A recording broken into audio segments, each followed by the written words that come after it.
Agriculture ಇದೆ, scientific papers ಇದೆ, novels ಇದೆ, ಡ್ರಾಮಾಸ್ ಇದೆ, ಪಾಡ್ಕಾಸ್ಟ್ ಇದೆ. ಒಂದು ದೊಡ್ಡ ಸ್ಪೆಕ್ಟ್ರಮ್ ಆಫ್ ಎಕ್ಸ್ಟ್ರಾರ್ಡಿನರಿ ವರ್ಕ್ ಮಾಡಿರುವಂತ ವ್ಯಕ್ತಿ, ಅವ್ರ ಮೂಲಕ ಬಂದಿರುವಂತ ಕತೆ ಇದು. ಏನ್ ಕತೆ?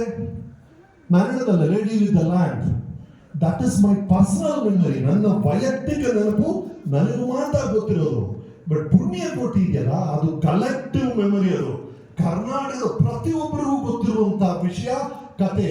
ಸಾಮೂಹಿಕ ನೆನಪಲ್ಲಿ ಇರುವಂತಹ ಒಂದು ಘಟನೆಯನ್ನ ತಗೊಂಡು, ಅದಷ್ಟೇ ಅಲ್ಲ, ಅದರ ಹಿಂದೆ ಇನ್ನೊಂದು ಕತೆ ಇದೆ ಅಂತ ಹೇಳಕ್ಕೆ ಅದಕ್ಕೊಂದು ವಿಶೇಷವಾದ ಮನಸ್ಸು ಬೇಕು, ಧೈರ್ಯ ಬೇಕು. ಅದನ್ನ ಗಣೇಶ್ ಅವರು ಮಾಡಿದ್ದಾರೆ.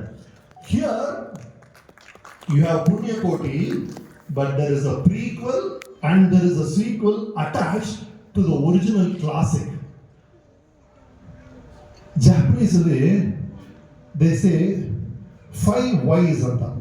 ಅಂದ್ರೆ ಒಬ್ಬ ಲೇಟಾಗಿ ಬಂದ ಆಫೀಸ್ಗೆ, ಅವನು ಸುಳ್ಳು ಯಾಕೆ ಲೇಟಾಗಿ ಬಂದೆ ತಡೆಯೋಣ ಅಂತ ಬೈತೀವಲ್ಲ, ಅಲ್ಲಿ ಮಾಡಬೇಡಿ. 5 ಪ್ರಶ್ನೆ ಕೇಳಿ. ಯಾಕಪ್ಪ ಲೇಟಾಗಿ ಬಂದೆ? ಸರ್, ಫಸ್ಟ್ ಬಸ್ ಮಿಸ್ ಆಗೋಯ್ತು ಸರ್. ಯಾಕಪ್ಪ ಫಸ್ಟ್ ಬಸ್ ಮಿಸ್ ಆಯಿತು? ಸರ್, ಮನೆಯಿಂದ ಹೊರಟಿದ್ದೆ ಲೇಟ್ ಸರ್. ಯಾಕಪ್ಪ ಮನೆಯಿಂದ ಹೊರಟಿ ಲೇಟು? ನೈಟ್ ಮಲಗಿದ್ದು ಲೇಟ್ ಆಗೋಯ್ತು ಸರ್.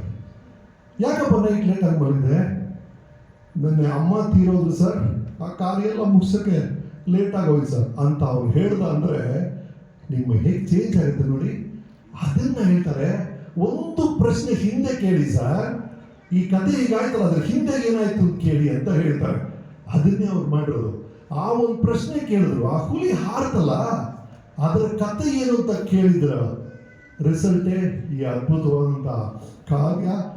ಆ ಮೈಂಡನ್ನ ಡೆವಲಪ್ ಮಾಡ್ಕೊಳ್ಳೋದು. 3ನೇ ಲೆವೆಲ್ ಆಫ್ ರಿವ್ಯೂ, ಈ ಕತೆ, ಸಾಹಿತ್ಯ, ಸಿನಿಮಾ ಇದೆಲ್ಲವನ್ನು ದಾಟಿ ಓವರ್ ಆಲ್ ಕಮ್ಯುನಿಟಿಗೆ, ಓವರ್ ಆಲ್ ನಮ್ಮ ಥಿಂಕಿಂಗ್ಗೆ, ಓವರ್ ಆಲ್ ಪ್ರಪಂಚಕ್ಕೆ ಇದರ ಕಾಂಟ್ರಿಬ್ಯೂಷನ್ ಏನು ಅಂತ, ಅದು ಅಲ್ಲಿ ಒಂದು ಕ್ಲಾಸಿಕ್ ಅಂತ ಡಿಸೈಡ್ ಆಗುತ್ತೆ. ಯಾವುದು ಕ್ಲಾಸಿಕ್? ಹ್ಯಾಮ್ಲೆಟ್, ಒತ್ತಲು. ಅದು ಬರೆದಂತ ಪ್ರಪಂಚ ಮುಗಿದೋಗಿದೆ, 200 ವರ್ಷಗಳಾಗಿದೆ. ಈಗಲೂ ಅವ್ರು ಹೇಳಿದಂಥ ವಿಷಯ ಸತ್ಯ ಅಂತ ಹೇಳ್ತೀವಲ್ಲ, ಅದು ಕ್ಲಾಸಿಕ್. ಇದು ಯಾಕೆ ಕ್ಲಾಸಿಕ್ ಆಗುತ್ತೆ ಅಂದರೆ, 100 ವರ್ಷ ಆದಮೇಲೆ ಈ ಆರ್ಗ್ಯುಮೆಂಟ್ ಇಟ್ ವಿಲ್ ಕಂಟಿನ್ಯೂ. ಇದು ಮೈನ್ ಕಾಂಟ್ರಿಬ್ಯೂಷನ್. ಇಲ್ಲಿ ಆಗಿದ್ದೇನು ಸರ್? ಆ ಟೈಗರ್ ಬಂತಲ್ಲ, ನಾನು ಹೋಗ್ತೀನಪ್ಪ, ವಾಪಸ್ ಬರ್ತೀನಿ ಅಂತ ಹೇಳಿದಾಗ ಅದು ನಂತು, ಸರಿ ಹೊರಡ್ಬಾ ಅಂತ. ಅದು ಹೋಯ್ತಲ್ಲ ಹಸು, ಅದು ಕೊಟ್ಟು ಮಾತನ್ನು ಉಳಿಸ್ಕೋಬೇಕು ಅಂತ ವಾಪಸ್ ಬಂತು.